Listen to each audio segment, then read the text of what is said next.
بسم اللہ الرحمن الرحیم۔ اگلی آیت کی تفسیر دیکھیں گے۔ یہ آیت علم کی فضیلت ظاہر کرتی ہے کہ خلوتوں اور تنہائیوں میں عبادت کرنے سے علم سیکھنا اور سکھانا زیادہ افضل ہے، کیونکہ جب اللہ تعالیٰ نے حضرت آدم علیہ السلام کو کہا کہ میں نے جن چیزوں کے تمہیں نام سکھائے تھے وہ بتاؤ، تو انہوں نے وہ بتا دیے۔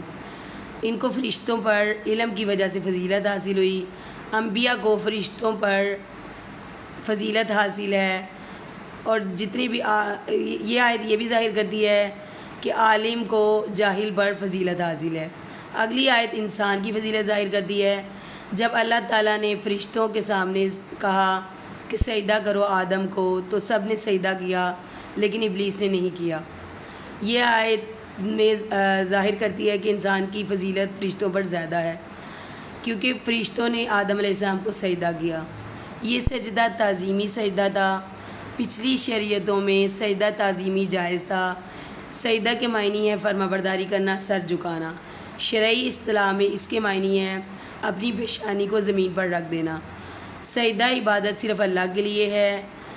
سجدہ تعظیمی پچھلی شریعتوں میں اسلام کی مانند ہی سمجھا جاتا تھا، جیسے ہم سلام کرتے ہیں۔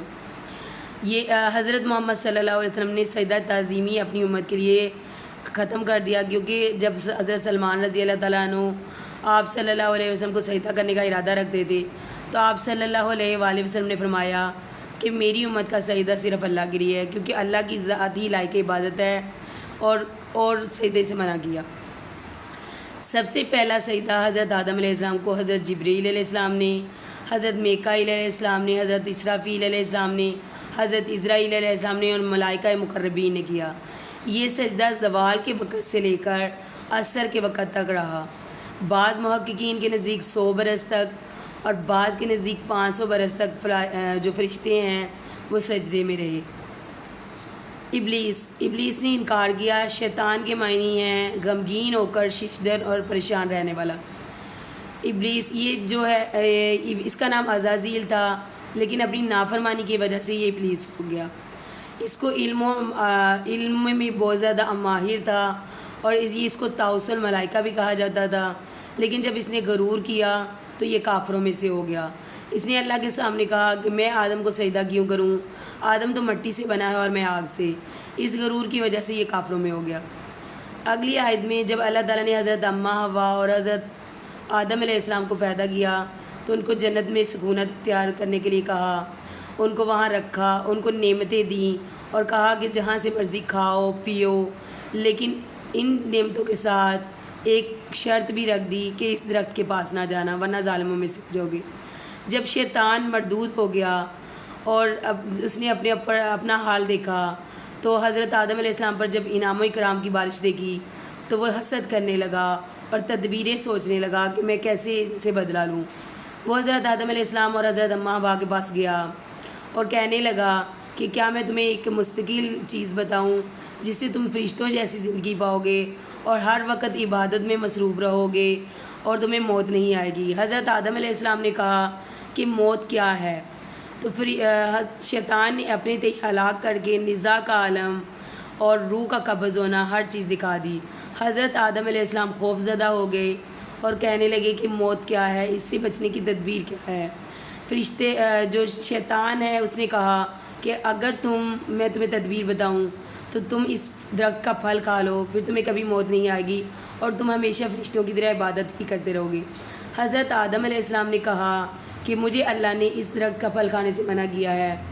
اس نے قسم کھائی، تو حضرت آدم علیہ السلام کے دماغ میں یہ بات بیٹھ گئی کہ یہ قسم کیوں کھائے گا، کوئی اللہ کی قسم کیوں کھائے گا؟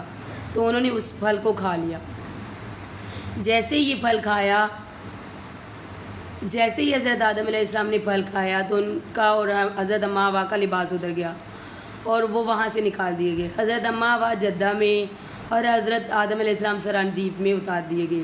جدہ کے معنی داتی کے ہیں۔ حضرت اماں حوا نے وہیں سکونت اختیار کی اور وہ وہیں رہنے لگی۔ حضرت آدم علیہ السلام اس غلطی کی وجہ سے بہت زیادہ پریشان رہنے لگے اور انہوں نے اپنا سر جھکا لیا، اور بعض محققین کے نزدیک شرمندگی کے مارے حضرت آدم علیہ السلام نے 200 سال تک اپنا سر آسمان کی طرف نہیں کیا، اور ہر وقت پریشان رہتے اور روتے رہتے اور اپنی غلطی پر اپنے آپ کو کوستے رہتے، اور اگر ایک طرف حضرت آدم علیہ السلام کے آنسو رکھے جائیں اور ایک طرف تمام بنی آدم کے آنسو، تو حضرت آدم علیہ السلام کے آنسو زیادہ ہیں۔ پھر اللہ تعالیٰ نے جب ان کی حالت دیکھی تو جبریل علیہ السلام ان کے پاس آئے اور واپس گئے، اور پھر آ کر حضرت آدم علیہ السلام سے کہا کہ چند کلمات ہیں جو آپ اللہ کے سامنے کہیں تو اللہ آپ کی توبہ قبول کر لیں گے۔